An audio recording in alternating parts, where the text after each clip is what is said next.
जय माता दी मित्रों। तो आज से गुप्त नवरात्रि प्रारंभ हो रहे हैं और माता रानी का हम पाठ शुरू करने जा रहे हैं।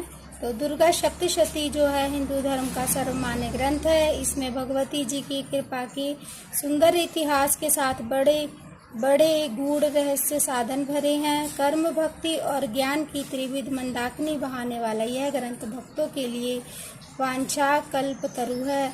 सकाम भक्त इसके सेवन से मनोभिलाषित होते हैं और दुर्गम वस्तु या स्थिति सहज ही प्राप्त करते हैं और निष्काम भक्त परम दुर्लभ मोक्ष को पाकर कृतार्थ होते हैं। चलिए इस पाठ को शुरू करते हैं माता दी बोल के। ओम सर्वमंगल मांगल्ये शिवे सर्वार्थ साधिके शरण्ये त्र्यंबके गौरी नारायणी नमोस्तुते। प्रथम चरित्र के ब्रह्मा ऋषि, महाकाली देवता, गायत्री छंद, नंदा शक्ति, रक्तदंती का बीज, अग्नि तत्व और ऋग्वेद स्वरूप है। श्री महाकाली देवता की प्रसन्नता के लिए प्रथम चरित्र के जप में विनियोग किया जाता है। भगवान विष्णु के सो जाने पर मधु कैटभ और कैटभ को मारने के लिए कमल जन्मा ब्रह्मा जी ने जिनका स्तवन किया था, उन महाकाली देवी का मैं सेवन करता हूँ। मैं अपने 10 हाथों में खड्ग, चक्र, गदा, बाण, धनुष, परिध, शूल, भुशुंडी, मस्तक और शंख धारण करती हैं। उनके 3 नेत्र हैं। वे समस्त अंगों में दिव्य आभूषणों से विभूषित हैं। उनके शरीर की कांति नीलमणि के समान है तथा वे 10 मुख और 10 पैरों से युक्त हैं।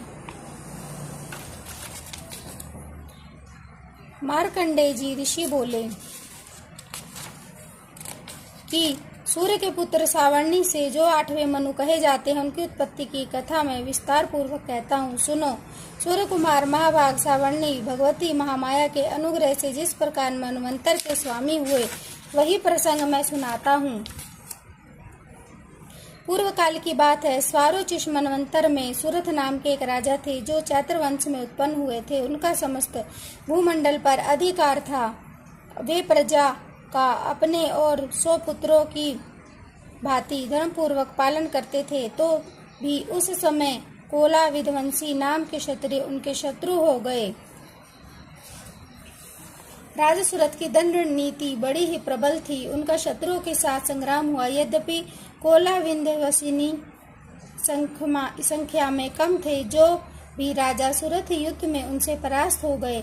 तब वे युद्ध भूमि से अपने नगर को लौट आए और केवल अपने देश के राजा होकर रहने लगे। किंतु